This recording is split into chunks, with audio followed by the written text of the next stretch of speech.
vous parlez de vos singularités tout à l'heure. Vous faites effectivement, vous invitez en plateau des gens qu'on n'entend pas ailleurs, mais vous invitez aussi des gens qu'on n'entend pas ailleurs et qu'on n'a pas forcément, que les autres médias n'ont pas forcément envie d'entendre. Je me demandais, en passant sur France 2, est-ce que vous continuerez d'inviter Tariq Ramadan, Dieudonné, Alain Soral, Marc-Édouard Nab, c'est-à-dire des gens que vous êtes les seuls à la télévision et, à mon avis, pas seulement pour de mauvaises raisons. Dans le cas de Tariq Ramadan et de Marc-Édouard Nab, ils ont fait à peu près toutes les émissions imaginables, l'un en tant qu'intellectuel et l'autre en tant qu'écrivain. Moi, j'ai pas envie d'inviter Tariq Ramadan.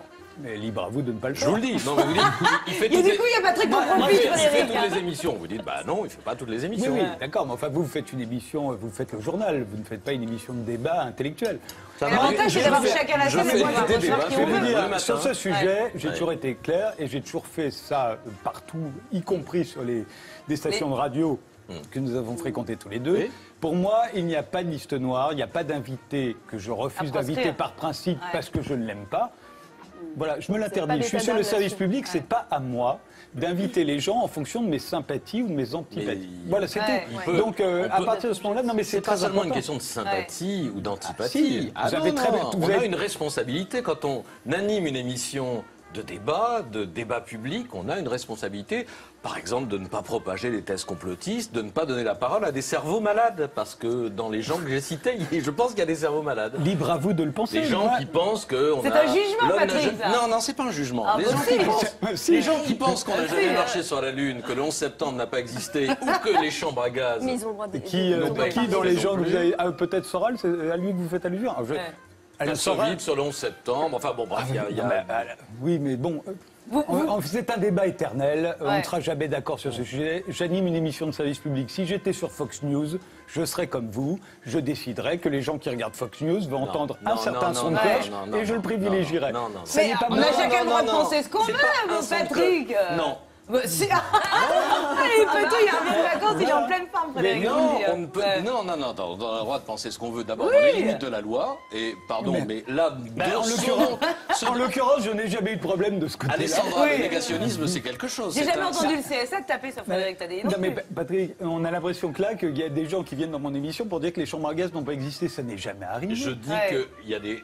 complotistes, vous savez ce que c'est, les complotistes, les conspirationnistes. Et que le complotisme, ça finit généralement. Vous avez l'habitude de ce genre de débat. Non, mais c'est très marrant parce que sur ce sujet, j'ai eu à m'expliquer et je me suis expliqué et je crois que les gens ont été assez convaincus.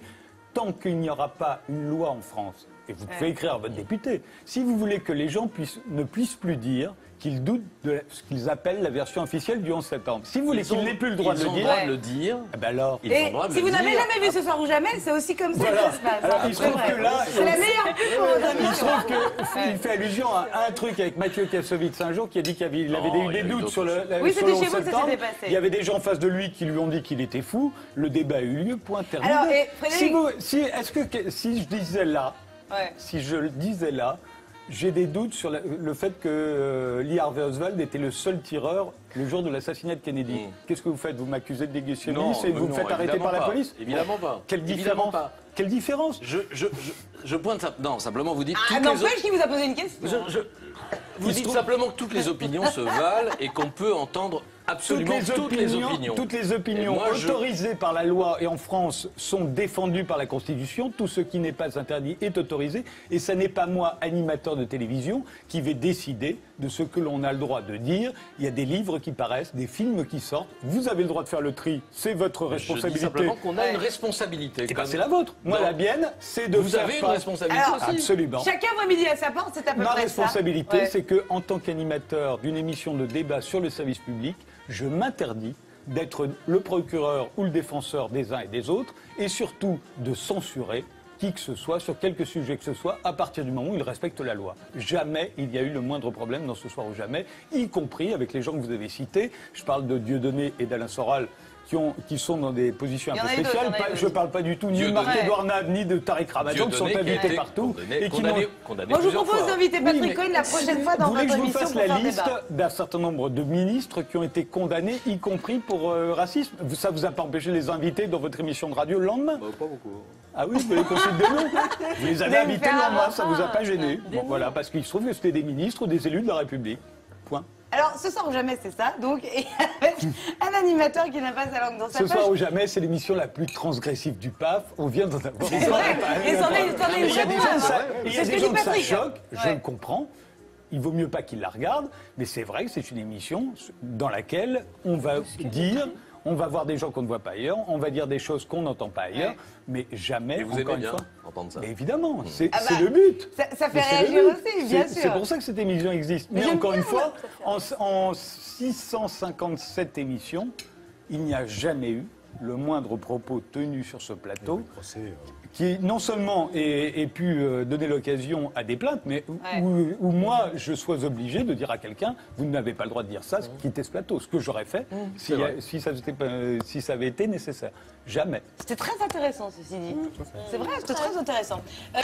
Frédéric, je rappelle que ce soir ou jamais, c'est sur France 2 à 22h35. Donc changez vos habitudes, les gens, et assistez à ce que vous avez vu là, en l'espace de 5 minutes à peine.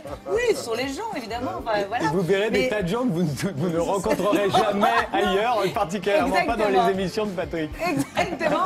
Vous Donc allez allez voir découvrir un Frédéric. monde. À tout de suite avec Christophe.